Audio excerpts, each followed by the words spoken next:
Any idiot who helps a woman who isn't worth a penny is fired. I was late to a business meeting because I stopped to help a woman in a wheelchair at the airport. Because of that, I was fired from my job today. But I don't regret it. If I had pretended not to see her, I would surely have felt a constant nagging guilt every day. As I was packing up to leave the company, the director, Noah, came rushing in, panicked. "Mr. Bennett, you need to see the news right now." Mr. Bennett's face went pale. When I turned to look at the TV, not knowing what was happening, there was the woman in the wheelchair I had helped. In the next moment, I was about to understand everything. Yes, her true identity was.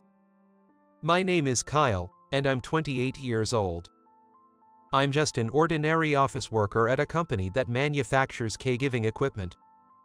I've been working here since I graduated the college, and recently the company's sales performance has improved slightly, increasing my income a bit.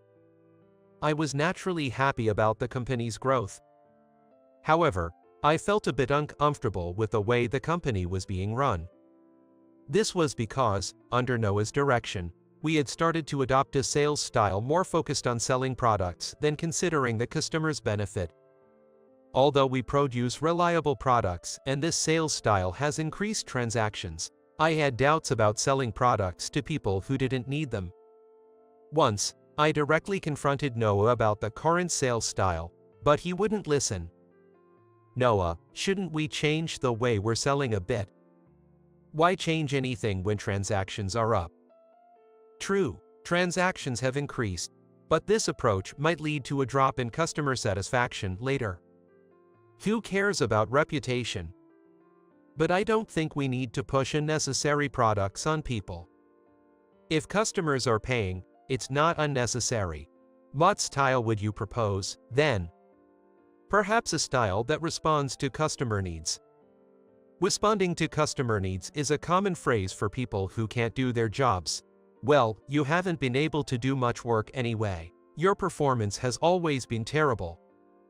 Before the shift in sales strategy, I was always among the top performers in the company.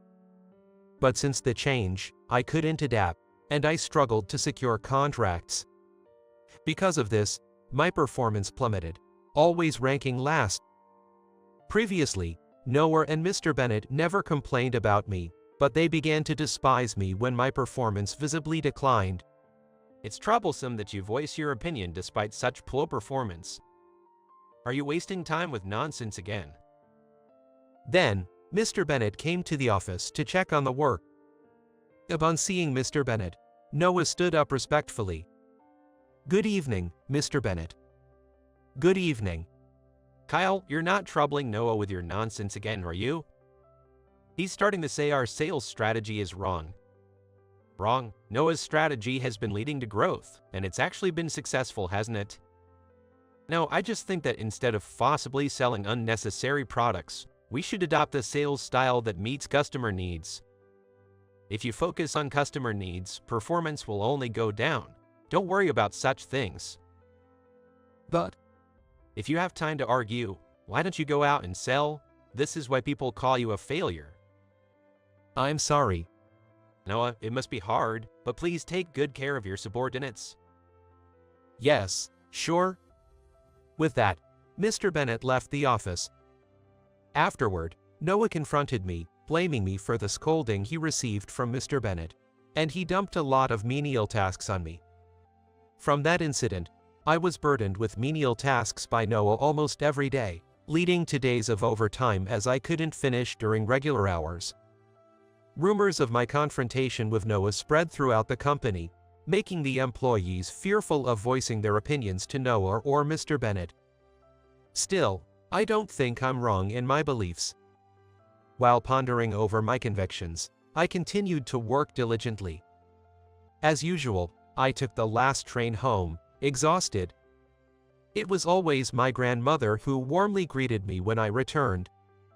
Since my parents had been stationed overseas for work since I was young, I lived with my grandmother, who had mobility issues, and helped her with her medical appointments. It wasn't easy to work while taking care of my grandmother, but being a grandma's boy from a young age, I never felt it was a burden. Welcome home, Kyle. You've worked hard today. Hi, Grandma. You've been coming home quite late recently, and you look very tired. Work has been busy lately. I'm okay, really. Are you sure? Is there something troubling you? My grandmother has always been kind to everyone, and she's sharp when it comes to slight changes. I tried to act cheerful around her, but it seemed she saw right through me. I told my grandmother about my recent troubles at work and the clashes with my boss. That's what's been going on, huh? Yeah, I wonder if I really have no choice but to follow my boss's approach to secure contracts. What kind of sales tactics are you using now, Kyle? I've been listening to the customers and recommending only what they really need. It seems to satisfy them more. And once, I tried the sales style Noah suggested, but it just didn't suit me. Then I think you should do it your way. But then my performance might not improve, and I might even get fired. I don't think you should have to lie and sell in a way that feels wrong. Do you think what I'm doing is right, Grandma? I'm not knowledgeable about sales, so I don't know who's right, you or Noah. But I think you're doing the right thing by sticking to your principles. Grandma. Her words made me feel rewarded, and tears welled up in my eyes. My grandmother always told me, be a person who can act for the sake of others. Those words have stayed with me and influenced my attitude toward my job.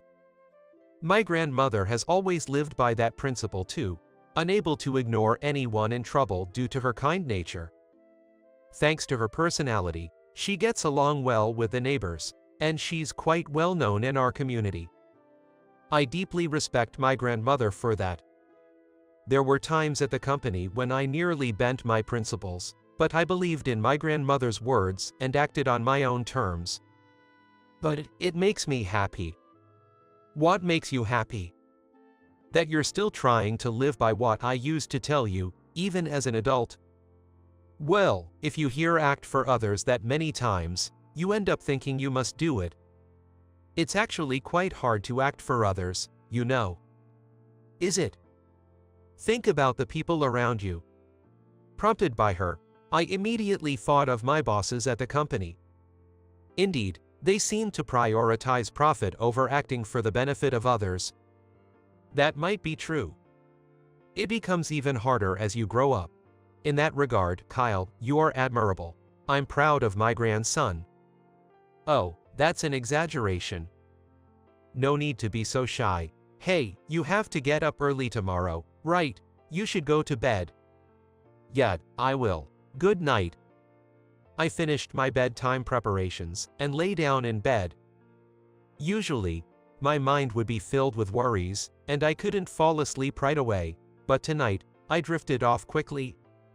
Having opened up to my grandmother, I felt relieved. For the first time in a while, I felt motivated to work hard again starting tomorrow. Despite all the setbacks, I continued to adhere to my beliefs while carrying on with my work. Of course, my performance didn't improve, and I was always being picked on by Noah and Mr. Bennett. The overtime continued almost daily, and I was regularly returning home late at night. You're always slow at work, and always at the bottom of the performance chart. You're really a burden. I'm sorry. Why don't you bring in a big deal for once? A big deal? Well, that's probably impossible for you. But anyway, I need this job done by today. Today, but it's only 30 minutes until closing time, and I still have other tasks pending. Can't you even do that? Other employees manage more work in the same time. Understood. I'll take it on. Days like these continued, and sometimes I missed the last train and had to stay overnight at the office to work. But still, remembering my grandmother's words, I never bent my beliefs. Then, one day, while visiting Justin, a regular client, something unexpected happened. I really appreciate how well you've treated us, Kyle. It's been a big help. No, the pleasure is all mine.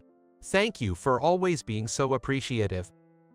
It's because you always listen sincerely and explain the products carefully that we can trade so comfortably. I think that's all thanks to you, Kyle. Oh, I'm just doing what I believe is right. That's why I think I might trust you with this matter. Pardon me. Actually, there's a company looking for new trading partners. I thought of your company for this opportunity. What do you think? Really?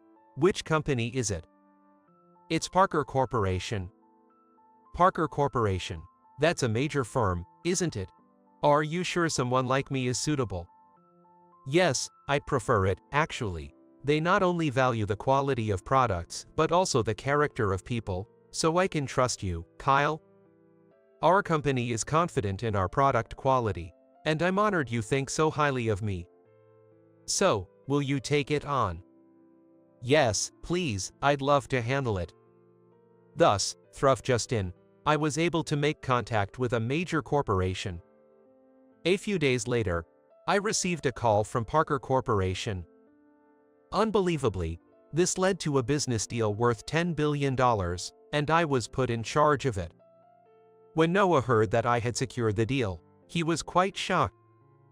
You brought in a deal with Parker Corporation. Yes, it seems like a significant deal. There must be some mistake, right? No, there isn't.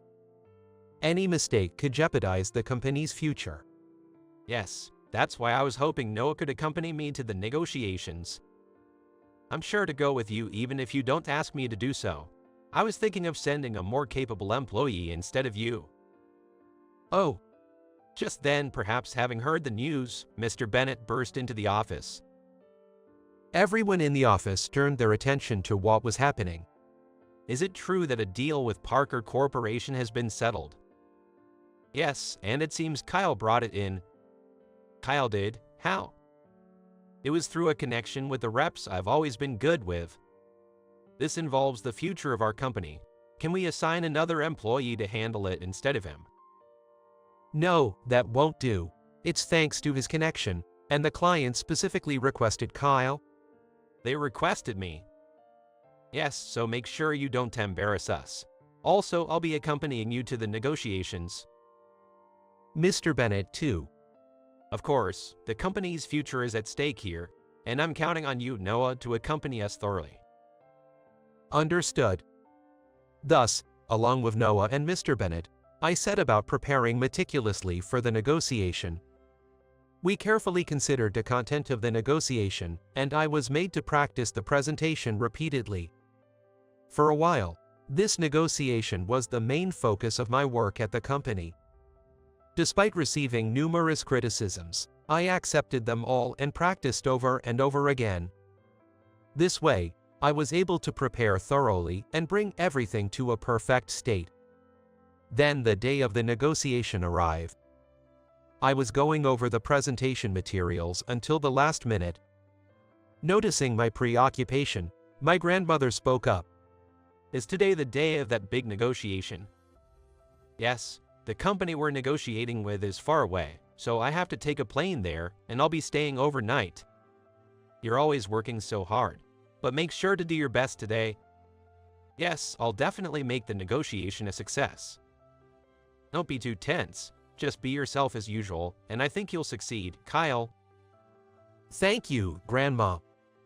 I had been nervous all along, but this exchange with my grandmother somewhat eased my tension. Telling myself I can do this, I left the house.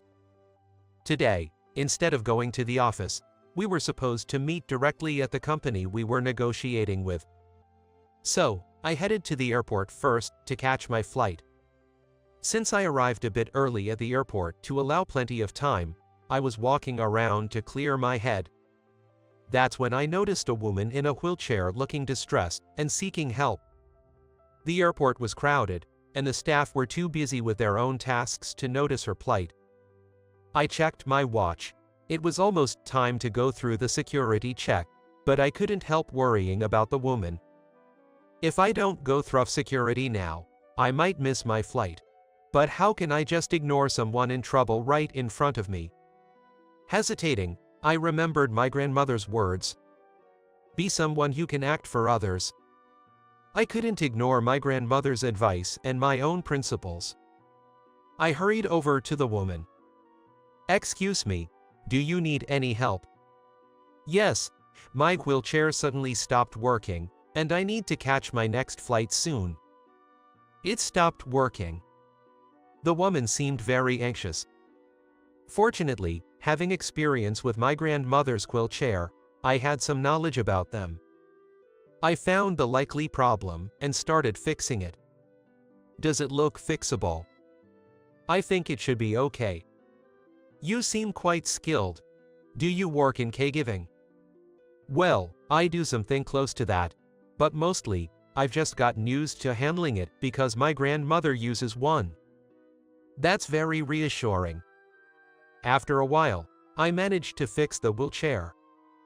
It started moving again, and noticing how anxious the woman was, I approached a staff member who seemed available, explained the situation, and asked them to accompany her to her flight. "Thank you so much for everything." "It's nothing, really." Looking at my watch, I realized that the plane I was supposed to be on had already taken off. I hurriedly said goodbye to the woman and went to rebook my ticket for the next flight. Just then, I heard the woman calling out to me from behind. "Wait, please. My name is Lily Harper. May I have your name?" "I'm Kyle. Here, this is my business card if you'd like. Take care now." "Thank you." I took a business card from my suit's chest pocket and handed it to Lily. Then, I quickly left the spot to complete the necessary procedures. Furthermore, I called Noah to inform him that I missed the flight and would be on the next one. Despite the chaos, I managed to make it to the next flight in time and boarded the plane. After landing, I rushed to the venue using the shortest route, but I was 5 minutes late. Noah and Mr. Bennett were already at the venue, and the two of them, waiting for me, were furious. How can you be late on such an important day for a negotiation? What are you thinking? "I'm truly sorry." Because of you, our reputation with the client has plummeted. How are you going to take responsibility for this? By the way, why were you late? "Well," I explained to them about the incident at the airport. I thought they would understand once I explained, but that seemed to be wishful thinking. As soon as I finished explaining, Noah started yelling at me. That woman in the wheelchair isn't worth a dime. The negotiation with Parker Corporation is clearly more important. Don't you understand that? But I couldn't just overlook someone in need. You should have ignored her. Why can't you do something even a kindergartner can manage? Just ignore. Enough, Noah. There's no use talking to someone so useless. But this guy has done something outrageous. I would like to fire you right now, but the client specifically requested Kyle for the negotiation. After the negotiation, go back to the office and pack your things. "Does that mean?" "Yes, you're fired, but you'll participate in the negotiation. After that, you're no longer needed. Noah and I will handle most of the talking, so you don't have to do anything. Please let me at least try. I've practiced so much for this. Don't you get it? Someone who prioritizes worthless trash over work shouldn't do anything. You're just in the way." I was so stunned by these harsh words that I couldn't respond. As the argument ensued, an employee from Parker Corporation appeared to escort us to the president's office. We were told to wait a little while for the president to arrive, so the three of us sat awkwardly in the president's office, waiting in silence.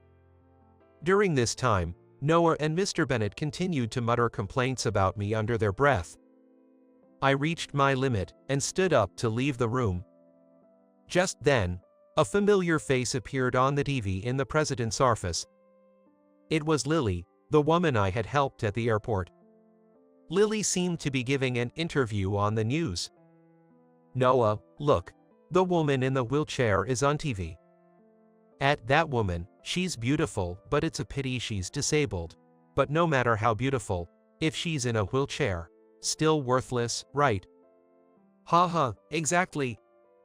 Despite their conversation, I was shocked to see Lily was important enough to be featured on TV. "Lily, Why is she on TV? To my astonishment, Lily began to speak about the earlier incident with a smile during her interview. Actually, on my way to the studio, my wheelchair broke at the airport, and I was about to miss my flight. Then, a passing man fixed my wheelchair. We always value personality in our employees, but I hope they can learn from him and strive in their work. Of course, all of our employees are outstanding. Hearing her interview, Noah and Mr. Bennett exchanged glances. Mr. Bennett, about that interview. No way, that can't be. Then, finally, President Parker of Parker Corporation appeared in the president's office. Sorry I'm late? Not at all. We're the ones who should apologize for taking your time. I'm truly sorry for our delay. President Parker, I deeply apologize for our delay today, despite you arranging this negotiation opportunity. I apologized deeply, prepared to be sent away. However, President Parker smiled at me and responded gently. It's all right, I was late myself. Please don't worry about it. Thank you so much. President Parker, thank you for your generous understanding. With your permission, we'd like to proceed to the discussion of the deal. However, as we were about to start the presentation, President Parker stopped us. There's no need for any discussion. Does that mean? Noah and Mr. Bennett seemed to assume that he had already decided in our favor. Both wore pleased smiles. Does this mean the deal is settled?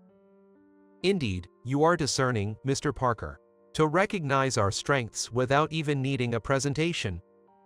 Yes, it seems his reputation for being a good judge of character is well-founded. So, shall we proceed to sign the transaction documents? As Mr. Bennett reached out with the documents, President Parker made an unexpected declaration. Sign. I never said we were going to make a deal. President Parker's remarks had Noah and Mr. Bennett tilting their heads in confusion. Why not? Doesn't no need for discussion mean that you will proceed with the deal? What exactly do you mean?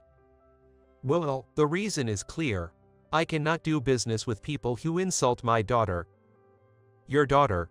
We would never do such a thing, right, Noah? Yes, there must be some mistake. There's no mistake. You were both disparaging my daughter on television. Television, you mean? That's right. At that moment, a familiar female voice was heard as the door to the president's office opened. There, in her wheelchair, was Lily. Noah and Mr. Bennett turned pale, realizing who she was. We had no idea she was your daughter. Please forgive our rudeness.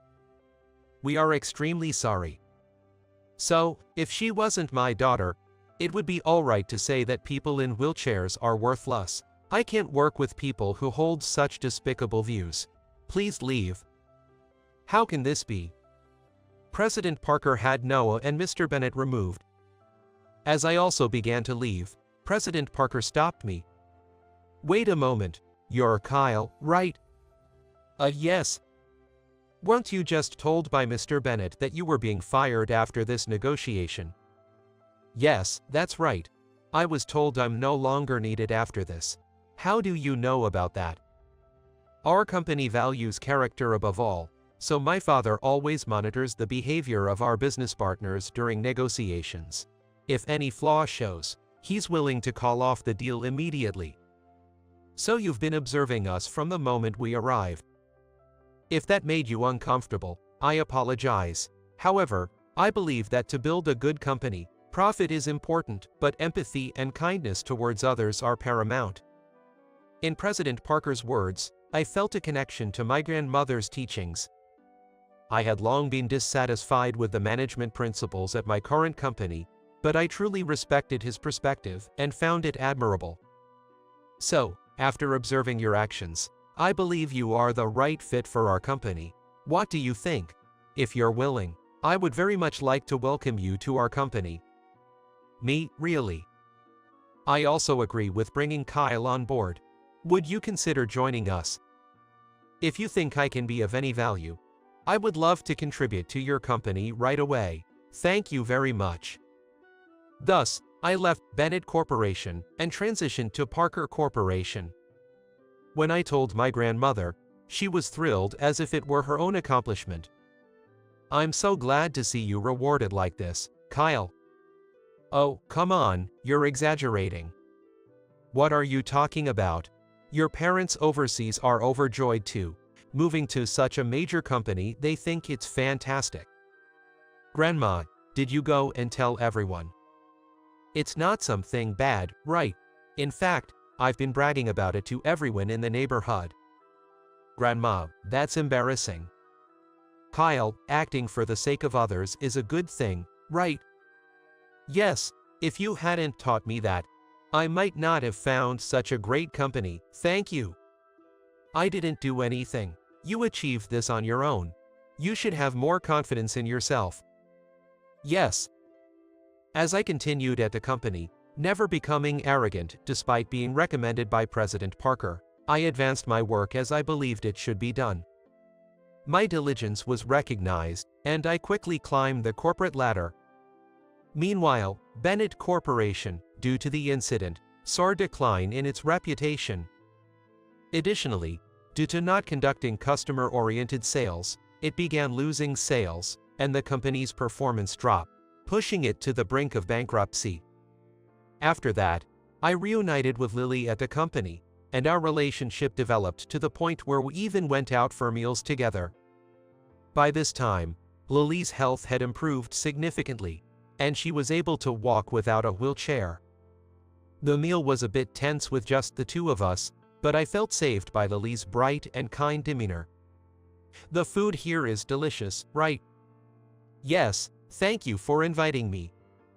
Let's drop the formalities. We're the same age after all. What? We're the same age? Are you surprised? Don't tell me you don't remember. Remember? You mean you're the president's daughter, right? Not just that. We were classmates in elementary school. You mean Lily Parker? Wait, but isn't your name now Lily Harper? Yet, I was bullied a lot just for being the daughter of the president of Parker Corporation back then. I also had a few kidnapping scares, so, starting in middle school, I started using my mother's maiden name. I remember now, you were always having a tough time back then. But you were the one who often helped me from bullying and kidnapping attempts. I was really happy about that. It's terrible that someone who didn't do anything wrong had to endure that. You've always been a good person. Not really. Plus, I couldn't just leave a cute girl in trouble. Are you talking about me? Well, yeah. Actually, I've had a crush on you since elementary school. What? Really? Yet, anyone would feel that way after being rescued so many times. I've always wanted to repay you somehow, and I'm so happy we could meet again, and I could finally do that. I'm also happy we could reunite. I've been thinking about you, Lily. Really? Yes. So, if it's okay with you, would you like to go out with me? Of course, I'd love to. Please? And so, we started dating. Our relationship progressed smoothly, and when I went to ask President Parker for his blessing to marry Lily, he was delighted to accept. Later, Lily and I got married, and were blessed with 2 healthy children. As a potential future president, I continued working hard at the company while being blessed with a wonderful family, leading a happy life,